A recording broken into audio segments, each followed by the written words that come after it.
Critical Blast, where pop culture gets blasted.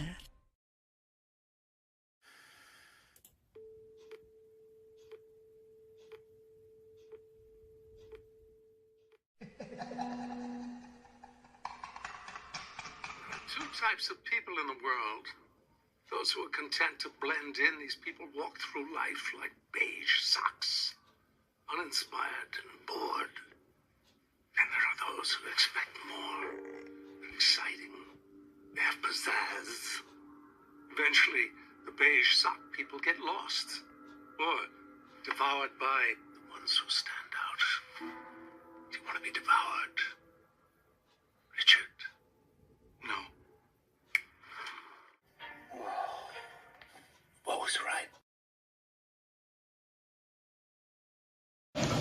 Sock it to me? Well, that was an awful lot to go through, but you know, debts are owed and favors are passed out. So there we have it. Welcome once again. I am RJ Carter, Senior Managing Editor here at CriticalBlast.com, coming to you from the increasingly empty and kind of echoey Critical Blast caverns to talk about crowdfunded comics once again. And tonight we have a doubleheader going on here. We have with us Mr. Don Chen from Parody Press, who is just launching the much lauded and much anticipated, highly anticipated X-Farce Reloaded. And then we will be joined by John Dillard, who is closing out The Buckler, which is ending in just a few hours. So without further ado, and much more ado to be made, Don Chen, welcome to the show. Hi, RJ. It's good to be back, my friend. Nice to see you. Happy New Year. Happy New Year. Always glad to have you on, man. Thank you. I was gonna say I liked your intro. I had never heard kind of like that Batman-esque theme song that you have in the beginning. I've always heard the voice of the lady and the Critical Blast.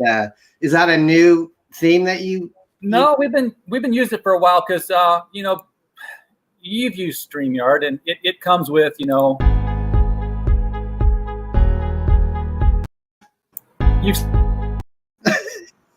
I can't shut it off in time. And I'm like, yeah, but you know, what if I want to brand it? So I got PowerPoint up and I made basically a slideshow with one of each of the numbers, and then you know, the scene just kind of breaks apart with a slideshow effect. Then I said, show each one for 1 second, no mouse click, and then save as a WMV. Brought it into video editor and put a soundtrack underneath of it where the explosion came at the right time. And nice.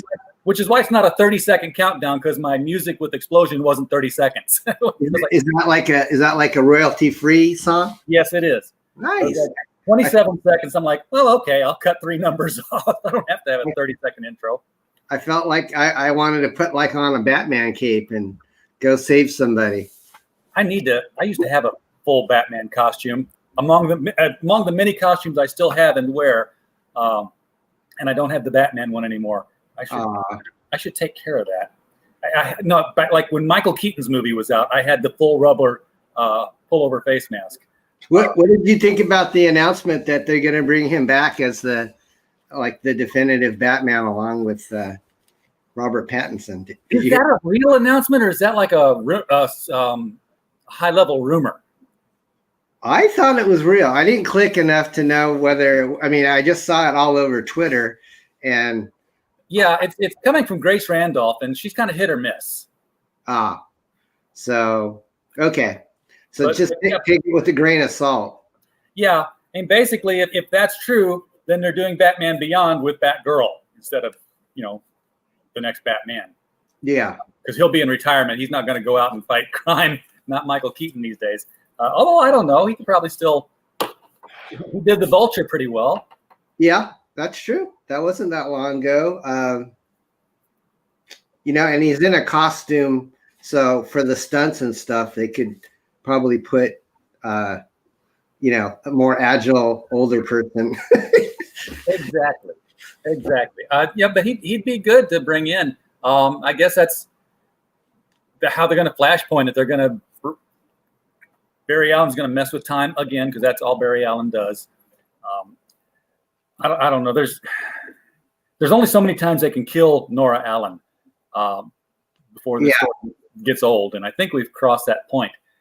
So, so how's crowdfunding working out for you now? This is, your first launch. You're not new to comics, but this is a new marketing kind of concept. It is. I went into this kind of pretty.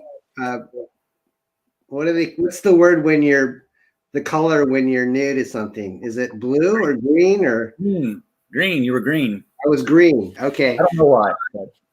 Yeah, I just kind of was hopping online earlier in 2020, and I just saw Ethan Van Sciver, doing these streams, and I kind of started watching on a regular basis. And then I saw, this network of independent creators, a few of them that I had actually known from back in the day, like Graham Nolan and Chuck Dixon, doing this new wave of comics called crowdfunding. It was all, pretty new stuff to me. I thought everybody was still using Diamond Distribution, and, Marvel and DC were, the basic top two guys. And then I find, through the rumor mill, these companies are not doing very good. They're actually, the sales on a lot of their books were like what we were selling in the 90s as an independent. And I was going, wow, how can they make money, with selling 15 or 20,000 copies? But, your 90s numbers for Hamsters would probably outpace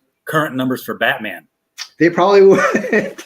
That's sad, because I love the art form of comics, and just to see it, dying off. And maybe digitally it's still healthy. A lot of kids probably read comics on their tablet or their computer, but the ones that we grew up on, the floppies, newsprint. Hey, John.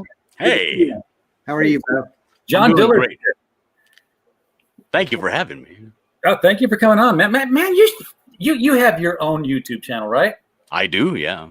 Okay, because Don, tell me, does this guy? You are in the wrong industry, John. I know you can write comics like nobody's business, but seriously, just reach out to Procter and Gamble.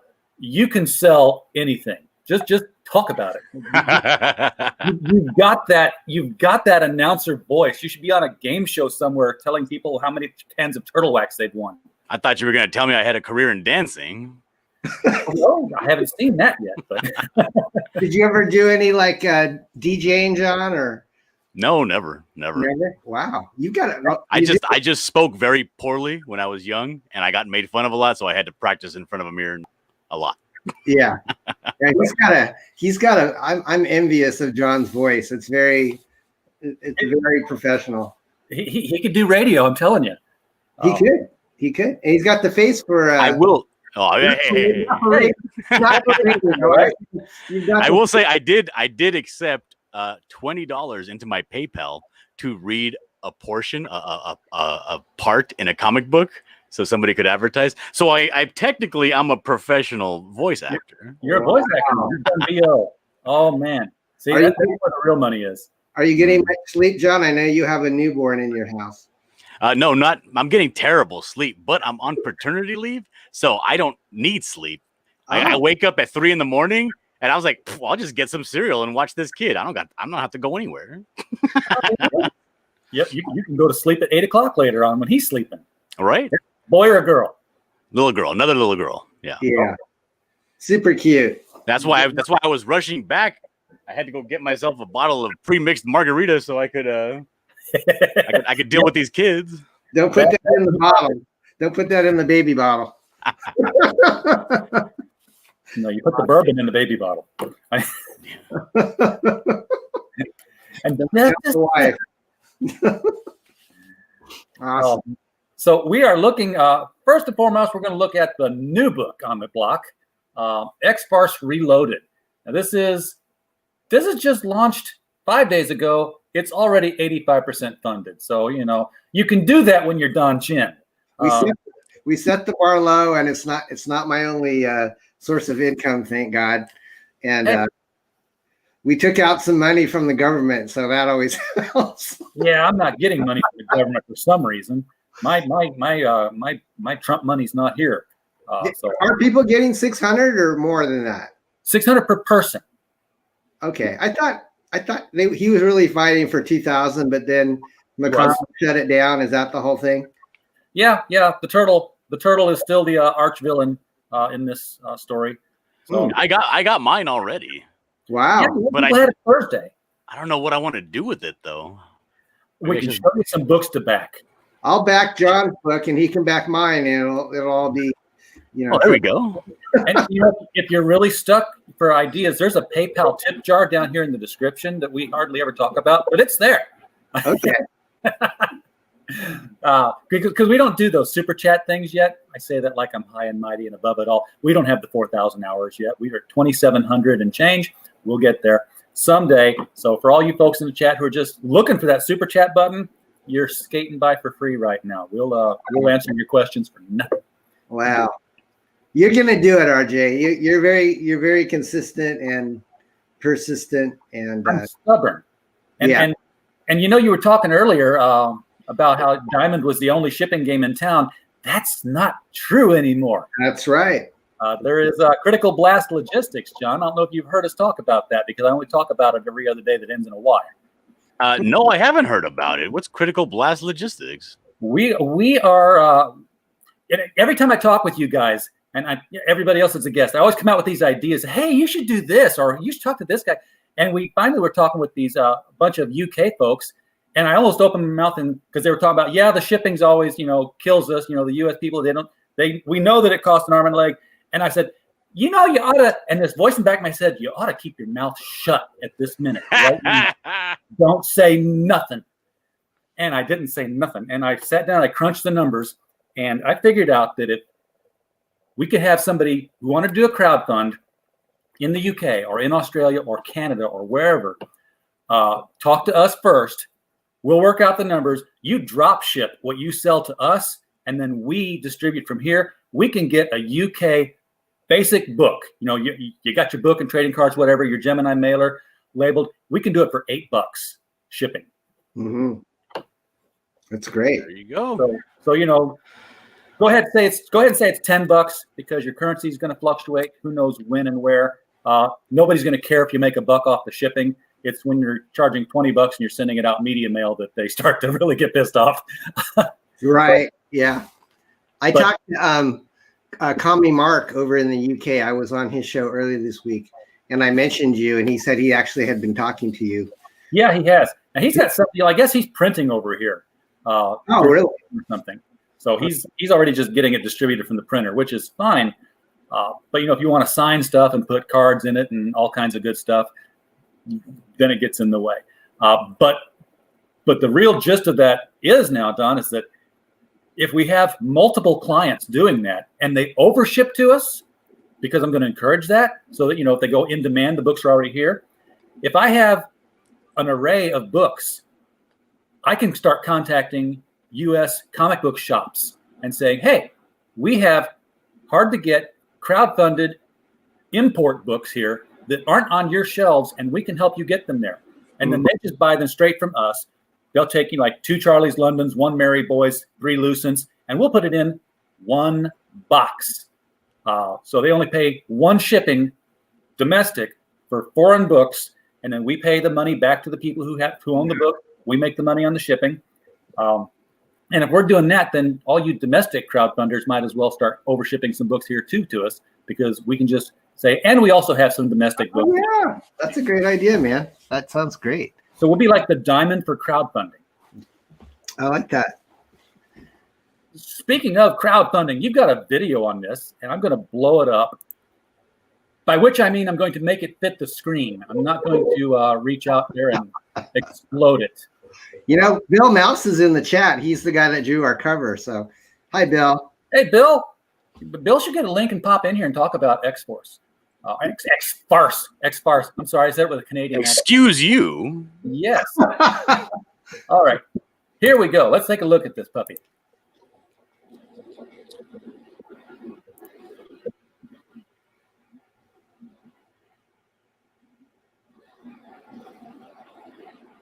Anytime now. Green. Okay.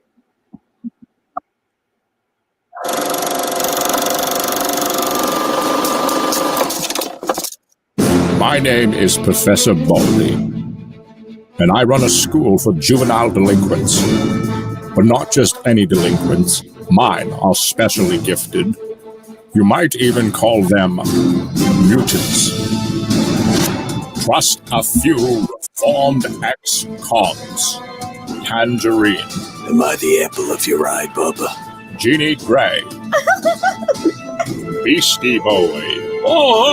Everybody dance now. Snow Cone. Is it hot in here, or is it just me? And their friends from X-Farce. Cable TV. Eat remote control, frog face. Goffarel. Meow. Dominoes. This book has just the right amount of cheese. And introducing the Newt Mutants. Beware the rest. Magneto. Mistress Piggy. And not at all breaking the fourth wall. Cesspool. Now, Verity Press Comics is back with X-Farce Reloaded #1. Don't miss this extraordinary comics extravaganza with 7 full-color stories of marvelous mutant mayhem. Back this book today for awesome variant covers and original artwork tiers. 48 pages of action and hilarious hijinks by some of comics' funniest talents. Verity Press, making the world laugh again. Only on Indiegogo.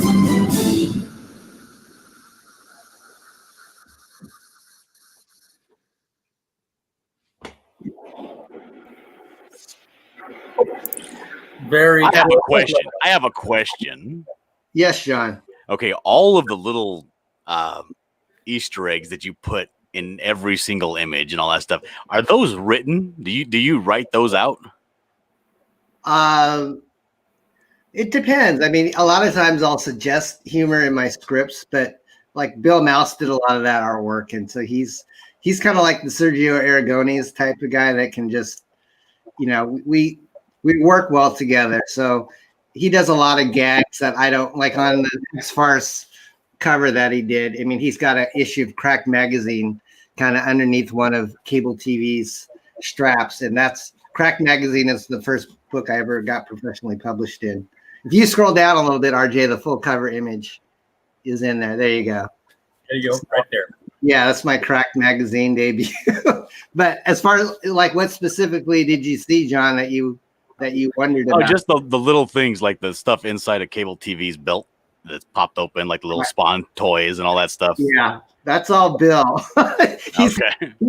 a 50-year-old nerd like me, so he still collects all that stuff that you and I probably enjoy as well. But yeah, I'd say Bill probably throws in more Easter eggs than most people that I work with. So we finally got tiers here to look at, Don. I mean, we've looked at the book before, but we didn't know what the tiers were going to be and how much it was going to be. Featured tiers, all 3 X-Farce cover variants. This is the 60s X-Cons cover, the Newt Mutants, and I would assume is this the regular X-Farce one as well? Right. Newt Mutants is actually the back cover because cover 1B, which is by Rob Willis, is not finished yet. So if you scroll down, all we have is a placeholder photo of Rob and his dog. I thought that was going to be the you're getting a Willis cover, are you? Yeah, Willis, we're hoping Willis will come through. He's been a little under the weather, he said. So I'm hoping any day now he'll have something we could put in there to get the crowd excited. But yeah, so the kind of humor that you guys do, I really fully expected you to advertise that you were going to have a Rob Willis variant cover, and it was going to be a picture of Rob Willis. That's pretty funny. I'll have to do that in the future. Or we could have a Bill Mouse centerfold, and it could be Bill, but with certain parts covered up. Right, Bill? It just have 2 black pages right there at the staple in the middle. That's how much we want covered. We want it all covered. Yeah. Mark Lewis is the guy that draws our 60s variant, and that page in the middle that looks like it's old Lee and Kirby is drawn by him. And he's got the pages browned out too here. Yeah, our colorist Delphin, he that story was actually in black and white in the 90s, but we never had the chance to do much in color. So X-Farce Reloaded is our X-Farce comic that we did for Eclipse. And then one of the original adventures in our very first Parody Press book called X-Cons, we took a 10-page story out of that. So about 30 pages is all now digitally colored and remastered. And that's what you're seeing. It looks great. And, speaking of Parody Press, there are Parody Press perks. You get the vault pack here. What is different about this? Because you got the one book that we got 3 different covers for, but now we got the vault pack. What's in the vault pack? Well, Parody Press started in the 90s, and a lot of those books are out of print. We did probably literally 100 to 200 different spoofs, in our company's history. So over the course of moving back and forth cross country, I kind of lost inventory or just decided to, it wasn't really worth me paying to have it moved all the way across the United States. So I've just got a small long box full of old Parody Press 90s books. So if someone wants to get an assortment, that's what the vault pack is. If you want a retro sampling of what we did in the 90s, I'll sign them, and I might even lower the price on the vault pack because I think $75 for five comics, it might be a little steep for people, but if you got no future in crowdfunding if you're going to lower your prices. If you go to Mile High Comics, a lot of these books are like $20 to $30 books and they don't even have them in stock. So you heard about what happened to Mile High. And then you got to drive all the way to Mile High Comics from California. All the gas. The guy who runs it lost a lot of value recently because one of his warehouses, storage lockers, was broken into. Oh, no. And it's not that they broke into it and stole stuff. It's like basically they found a place to drink and party. So the secure place was like and what he had was nothing in there but long boxes of 90s comic books that he was letting cure like a fine ham. And he when he went to visit it, because he hadn't been there for a while, this secure facility, the door was up, boxes were tossed over, they've been walked on, trampled on, rained on. Wow. No, I did not know that. That's sad. Yeah, I would have been very upset if it was my collection, but it wasn't. So I don't have schadenfreude about it, I guess.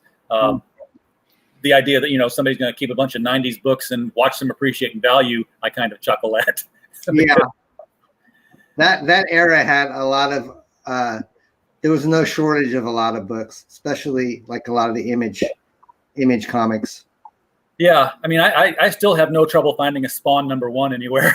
So right, Spawn or Youngblood, any of the. What is that at right now? 13? $13? Yeah. It's that's what 150% markup over 30 years. Yeah.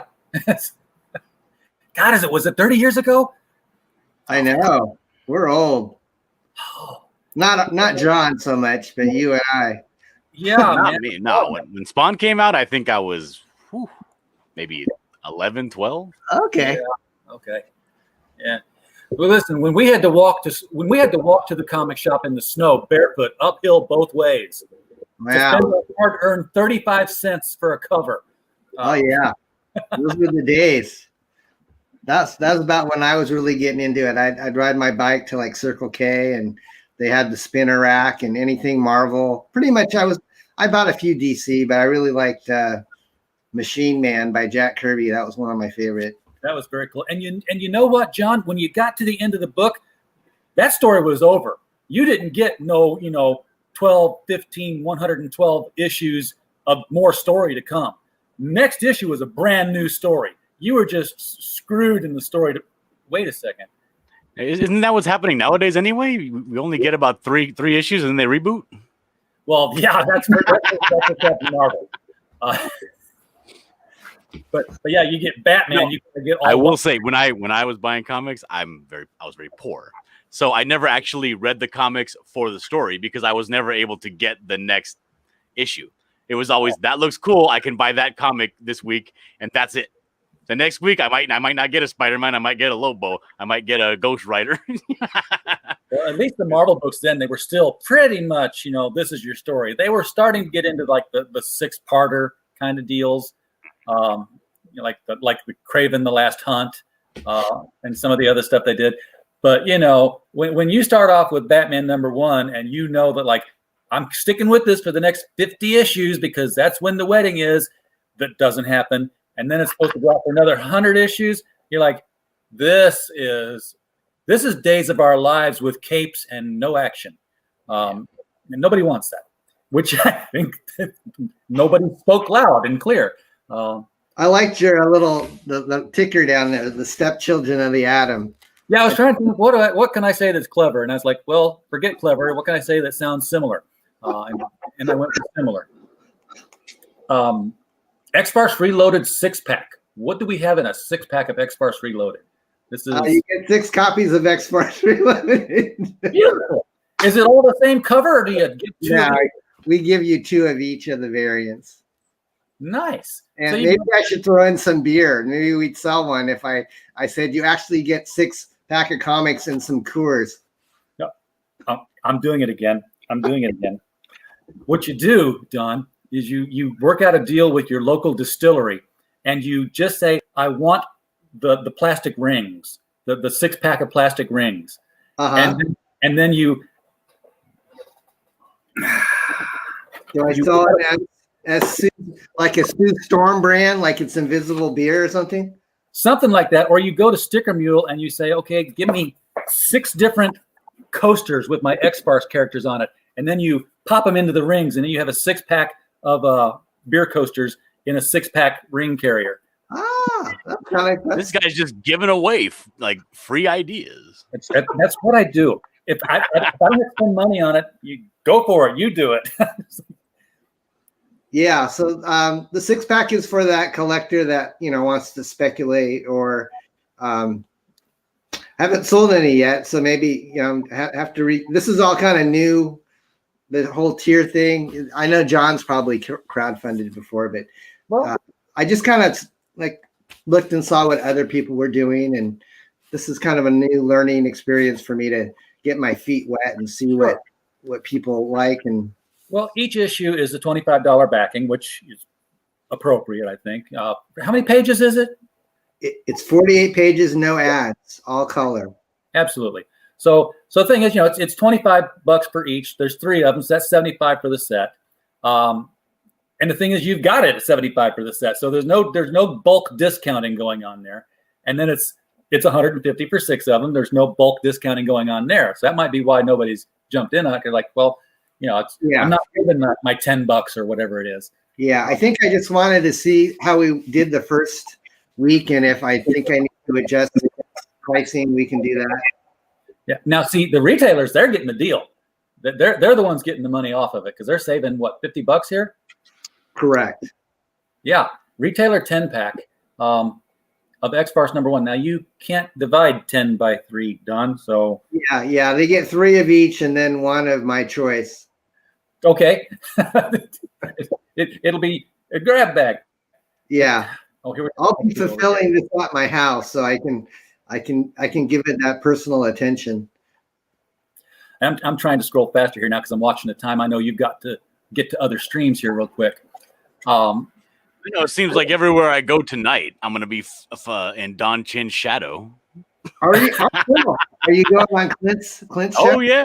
Clint and I don't think you're on Adams though, right? Not Adam Post. No, not Adam Post. I got Indie Volt in that time slot. Great. John's making the rounds. I know he's a hard worker. I remember seeing. It's my last day. Yeah, are you excited?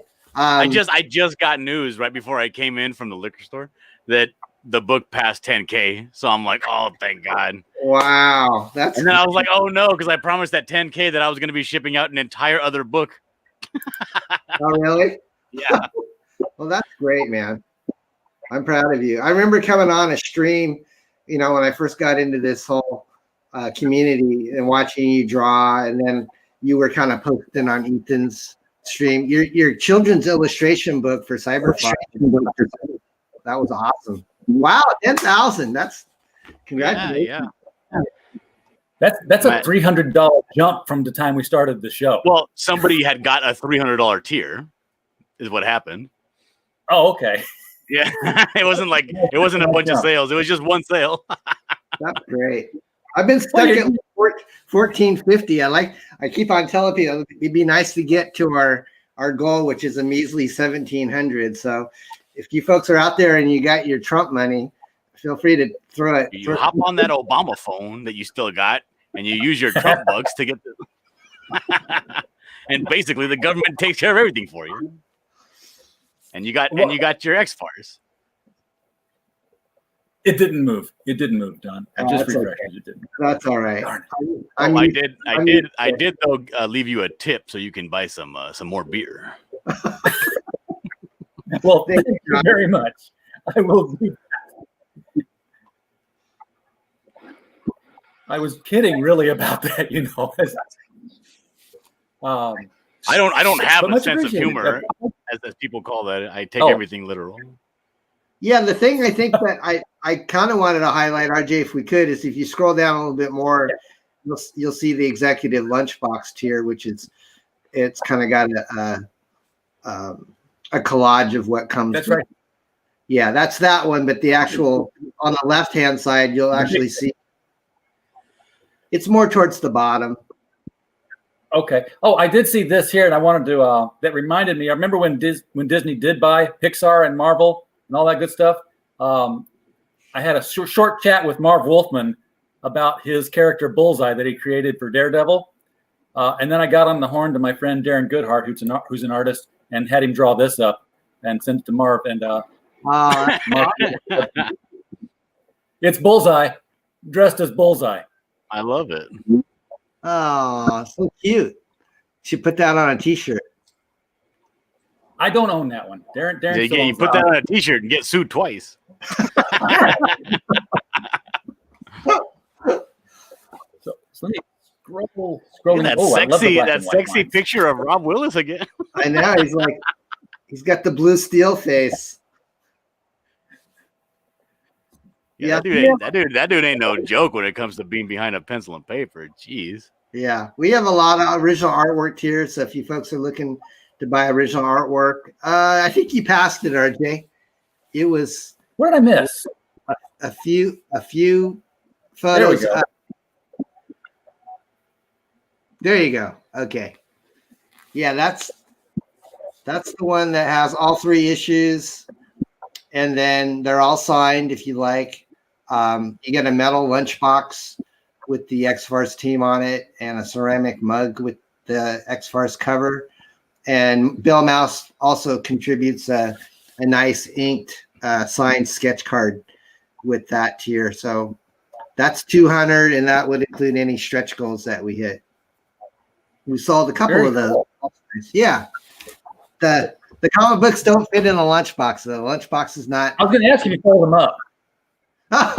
Yeah, you could do that, but I think we would all cringe if you did that. Like we did in grade school, roll it up, shove it in the side of your lunchbox, and then you got something to read during recess. You get your comic books and you put them in your backpack, right? And when you put them in there, you try to be careful. You put them in the back part next to your folder, but then you forget they're in there, and you're throwing your backpack across the campus at school and stuff. You forget. Yeah. Oh yes. I've damaged many a comic book that I didn't mean to before. Lesson I've tried to pass on to my child: tape is cheap. Take it off the bag entirely before you pull the book out. I can replace 2 pieces of tape because college is like, I couldn't afford tape in college. I'd lift the book up, I'd pull the book out, it would catch, it would tear. I'd be like, I know. Yeah. Then they came up with the bags that are self-sealing now. Those are pretty cool.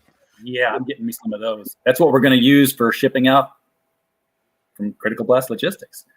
So, folks, if you're in the chat and you have not yet backed X-Farce #1 Reloaded, get that, because surely any day now,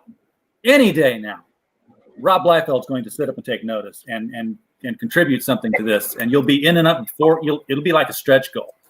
He'll either contribute or he'll sue me. So it's worth it either way. Good publicity. No publicity is bad publicity, right? That's right. So yeah. I mean, if Marvel hasn't shut you down yet, then what's Rob going to do? That's true. They haven't. So let's. And we might get something out of left field, and Bill Sienkiewicz might come out and say, "Hey." Actually, I posted the New Mutants painted cover by Thad Rhodes on Chris Claremont's Facebook, and he actually liked it. I think he laughed. So, well, who wouldn't? It's funny. Now this shot here is not the cover, but it still looks like Sienkiewicz. So is the whole story being done in that Sienkiewicz painted style? Yeah. I asked Thad. He's more of an illustrator painter, and I thought if anyone could kind of make fun of Sienkiewicz, it would be him.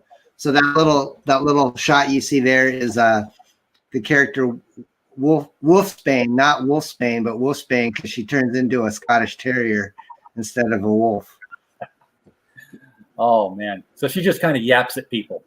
Exactly. She's just annoying But Thad did that big color piece that says New Mutants, which honestly I think is cover worthy, but I didn't want to do like the bazillion variants, so we're probably going to put that image on the back cover. Sure. Yeah, you know what you do, Don? Print. Stretch goal. Get an 11x17 print of the New Mutants. Yeah, that's a good idea. Be really good. Make that a $5,000 stretch goal. So give people something to shoot for.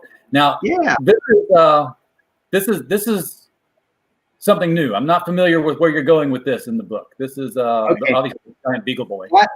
That is a prototype, like kind of a preliminary sketch that artist Michael Grassi did for me. My story that I wrote is, what if other companies had mutants? So I basically have Elmer Fudd as the Watcher, but we call him the Poacher because he's dressed like he is when he's hunting wabbits. And so I basically asked the question, what if Stan Lee and Jack Kirby, which I don't call them by those names, worked for other companies besides Marvel? So this is my take if they worked for Disney during the 70s. So you'd have like Ducklops and Mouserine, and then I thought the Beagle Boys would make a great Sentinel. Oh yeah. So you get to see just these spoof covers. Like, what if they were with? You're gonna like the one where we put them in an Archie universe, because instead of the Juggernaut, we have the Jughead Knot. Oh.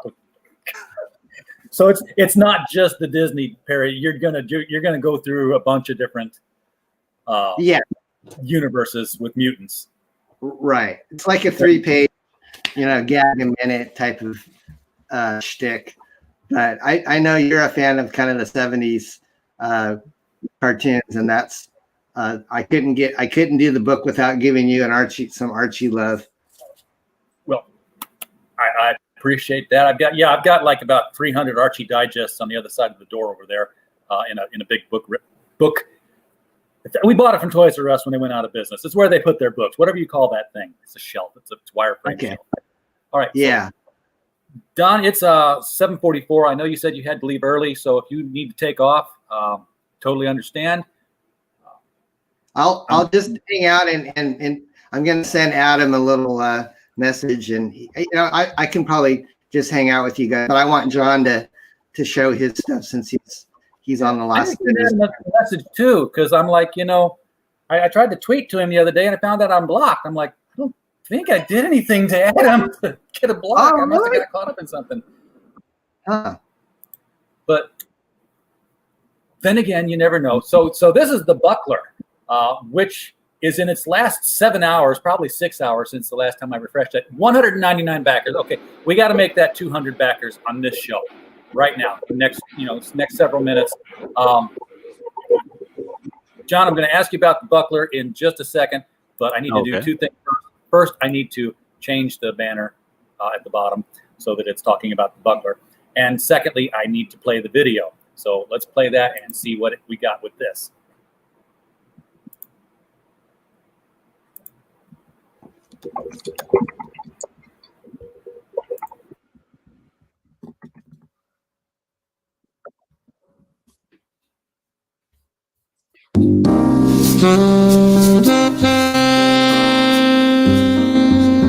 Come here, I'm going to tell you a story. A story you may not want to hear. A story that may hit too close to home. A story about a man who made the ultimate mistake. And a world that refused to give him a second chance.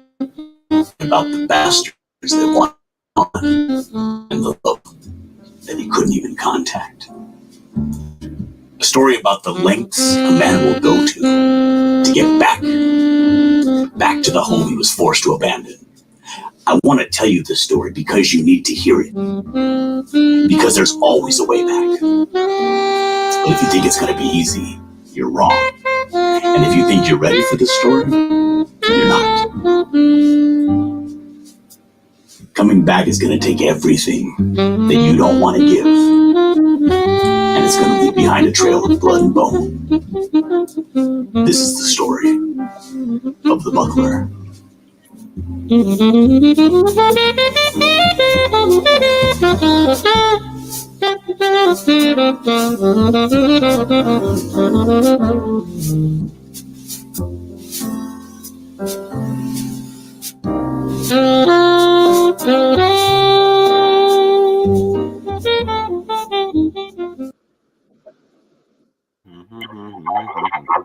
By God, that better be public domain music.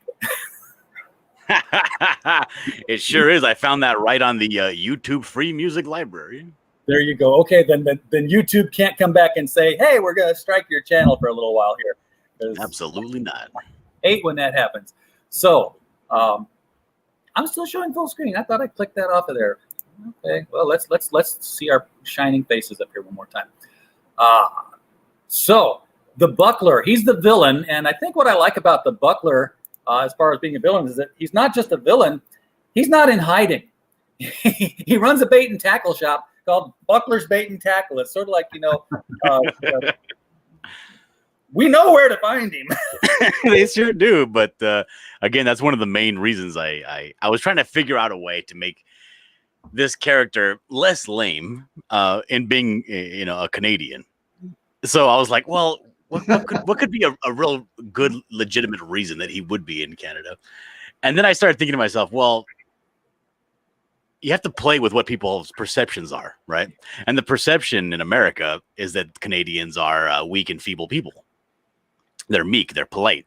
So I was like, well, what if I put him in Canada, because that's the reason he's there, is because that's really the only place that he can be himself, and people are just too meek to do anything about it. Because the fact is, he's a super powered being.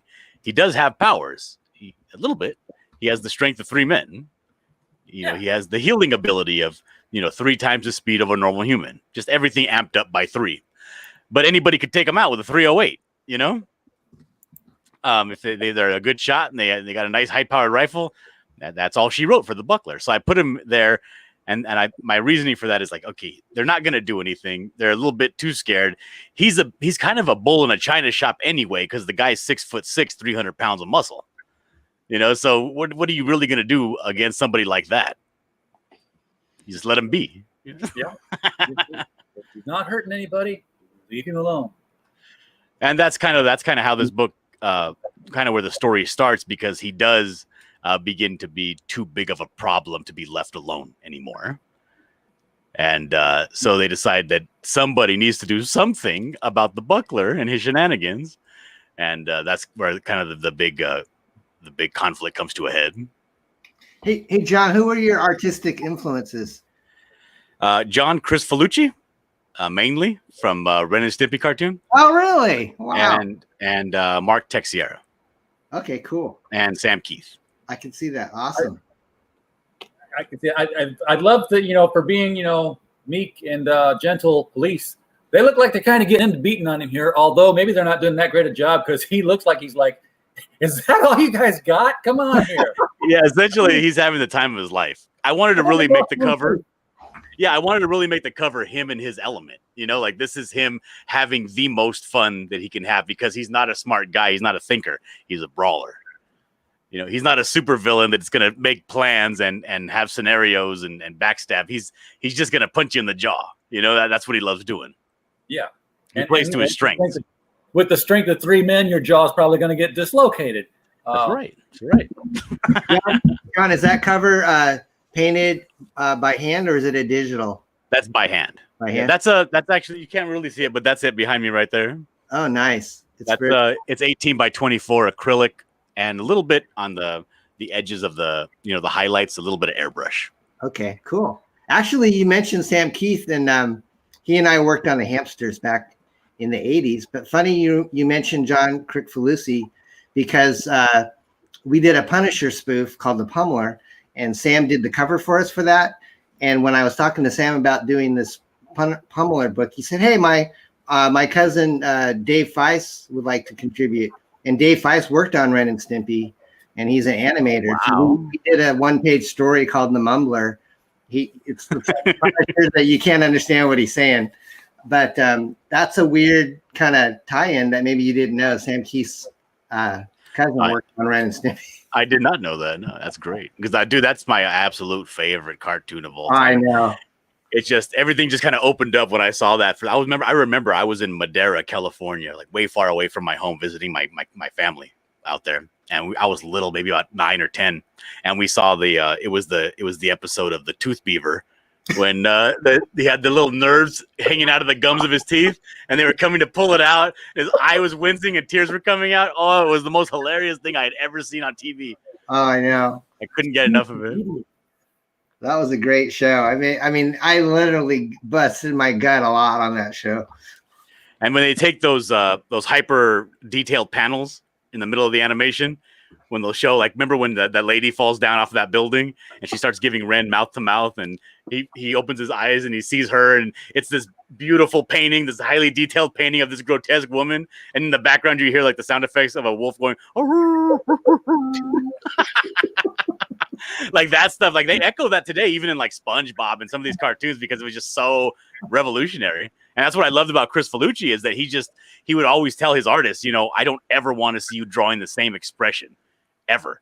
If I've seen it before, I'm crumpling it up and I'm throwing it away. And he has a reputation for being kind of a dick, but the thing was, like, it showed in the animation, even though it was animation for TV, it was like feature length quality. It was beautiful. Yeah. What do you think John would have would think about some of the stuff that you're seeing on Cartoon Network today? Oh God. And the thing is, I feel bad because he's still doing stuff but he's been Me Too'd and he's been kind of blackballed from the industry. But the thing is, his stuff that he's doing now is so low budget, but it's so much better than what's happening out there right now. Like he even did a music video for like Miley Cyrus a few years back. That was like, it's crazy to look at. It was really cool. Yeah, all the technology we've got now and all the training that people get, Cartoon Network doesn't have anybody that can touch what Max Fleischer did 70 years ago or whatever it was. I don't think it was that long ago. Yeah, probably. Yeah, actually. Max Fleischer. Was it 70 years ago? Popeye. Yeah. Yeah. It was. Yeah. 1940s. That's 60 years to that one plus 2 more. That's almost 80 years ago. 80 years ago. Yeah. Damn. So now you got me looking into the distance and thinking about my life. Yeah, it happens, man. Those kids come along and suddenly you realize, wait, somewhere crossing the line into daddom, I got old. This is I used to be with it, but then what it was changed. Now what I'm with, isn't it? Yes. So, hey guys, I gotta head out. I just saw a little message from Adam. So it's a pleasure, John, to see you again. RJ, thank you. Thanks for coming. See you later, Don. I said hi. Nice to see you. I will. Bye, guys. Bye. Bye. Yeah, I got to go in a little bit too, but I got to go to Indie Vault. Indie Vault. But I got a little bit more time. But yeah, I really like those guys were really a big influence on me because I really love the expressiveness of everything they did. When Mr. Horse breaks his legs and all the veins in his neck are popping out and his teeth are grinding against each other and they're popping, I really wanted to kind of inject that stuff into my artwork. And when I was younger, I actually did like caricatures, doing 5-minute sketches of people trying to get those faces down, the real expressiveness and that kind of thing. And I do draw very cartoony, and people see my artwork and it's very rendered, a lot of hatching. And I do that stuff to kind of bring it back to reality a little bit because my gesture sketches are very, very cartoony. I get it. Yeah, well, I love the expressions in all the faces here. I mean, it really brings out the emotions of what the characters are feeling. And him having the time of his life here, this cop trying to, and I think you mentioned before that these two cops here are actually real people that you drew. Yeah, they're friends of mine here on YouTube. Yeah. But I just wanted to get the guy's trying real hard to get his job done. The other guy's just overwhelmed and a bumbling fool, and here he is in Winnipeg. Who is the buckler? You didn't fix the type since I told you the last time, John. I'm busy. I got things to do. Yeah, had a baby and everything, Okay, so from now on, he is a villain. He's a vaudevillian. He's a vaudevillian. Which, by the way, my shirt is Punchline from Ted Sikora's Punchline and the Vaudevillains that just finished funding or just delivered last week to me, or week before last. Oh, nice. So crowdfunding is starting to creep into my actual space here. It's a mature rated character study. This is not necessarily a redemption arc, but kind of a redemption arc. Sort of. There's some growth in it. That's the thing. The whole arc, the complete arc, the overarching story is 3 issues long. But this first arc, the return and kind of setting up whether or not he's going to make the attempt to either go full villain or try to get his family back, that's going to be resolved in this issue. Now, is he ever out of costume, or does he like to go through regular daily life, like checking people out at the bait and tackle shop? Well, he doesn't do that. He doesn't do that. That's not his job. He has a secretary for that. Okay. he mainly hangs out in the back room and plays poker with his goons. Gotcha. Okay. Yeah, but like there's another image in this book where he's up in the morning after making breakfast for himself, and he's not wearing any clothes, but he does still have his mask on. So oh well, then the tick. He does sleep in it. So now, and this is the one of the superheroes, because there's a superhero team, a very polite, very slightly powered superhero team, and she's the only one I think that really has any powers at all. Yeah, she's essentially rented from another. She's from Toronto, and she's been rented by the city of Winnipeg to come and combat the buckler issue. She doesn't know what she signed up for. No, she doesn't. But the thing was, like what you just saw right there, the Temple of Polar Twilight. We unlocked that at 7,500. So that was going to be 8 pages of the one shot. But now that we passed 10K, we are going to have to include that entire book. So if you backed at a physical level, you are not only going to be getting the Buckler graphic novel, you're going to be getting a complete other book along with it, which is the Temple of Polar Twilight 28-page one-shot. 28 pages separately included for all physical backers. So yeah, so what better reason to back right now, this very minute, than the fact that you're getting a free book on top of what you're buying. And you're only spending, what we got here? We got $30 USD. This is, you're coming out of the US, right? I mean, the bucklers in Canada, you're not. Okay. Correct. Okay, so this is a graphic novel. It's a 50-page graphic novel for $30. Plus, you're getting a 28-page comic book. That's 78 pages of story. That math. Okay.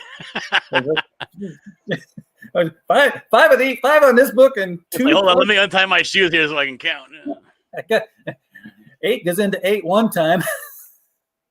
Got to do my death row math here. Yeah, but that's what it's going to be. It's going to be now. That's going to be included for everybody that orders from now on. From here on out, we've unlocked that tier, and then at 12,000, I'm going to include a poster, which is going to be the Winnipeg poster. Oh, that would be this Alex Ross kind of looking. Yeah. This is a double page spread in the book, but this is going to be made into a poster, so a mini print essentially, and shipped out along with it. If we get to 12,000. $2,000 more to go in the next 5 hours. And the way to do that, somebody, is to buy the original artwork painted on canvas, ginormous size, $2,000. You'll get everything. You'll get all the books. You'll get the stretch goals, whatever is down in here that's already been bought. Probably an ash can, I'm guessing, because I'm seeing the picture of it up here. You get everything, including that giant piece of painted artwork hanging up behind John there. So $2,000. If you've got a family of 4 and you didn't tell anybody that your Trump money came on, you got $600 per person times 4. You've got the money. You weren't expecting it. Just, say, yeah, we got $400, and and then you'll get this nice, beautiful painting to hang over your couch, and you can explain that later. Or just spend the $400 on hats, and then just say we didn't get any Trump books. Well, there you go. Yeah, and John will also throw in a free voiceover of your choice, says Mrs. Dillard Draws. So, absolutely, I will. she should really be. You should have a Fiverr account right now, man. I'm telling you.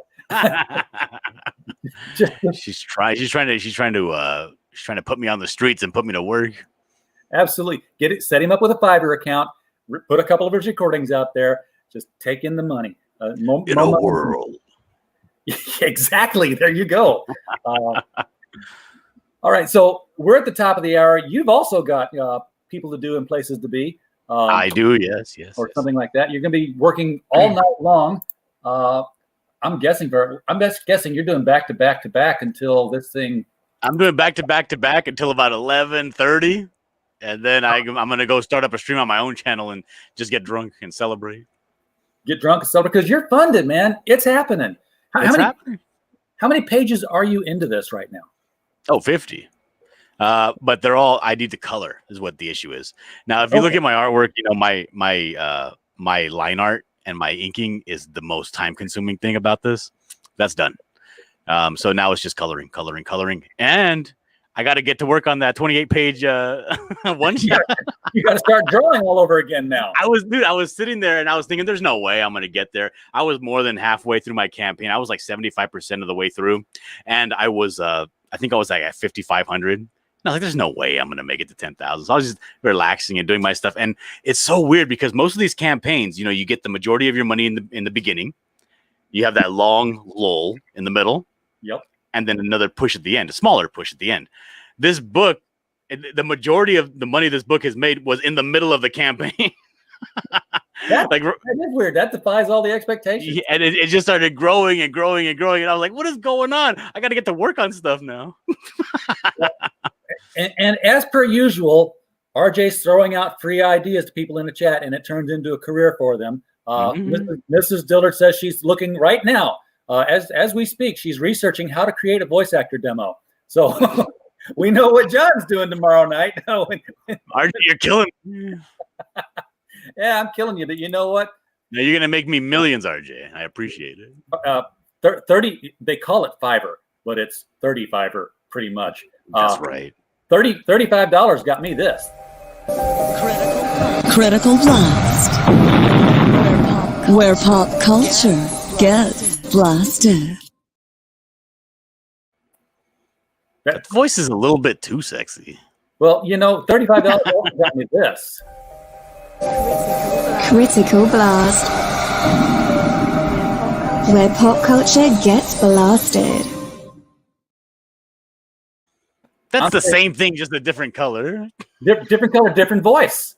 That was a British lady. That was one of those limeys. Yeah. For whenever I have the UK folk on, I make them feel at home. I'll throw that on there.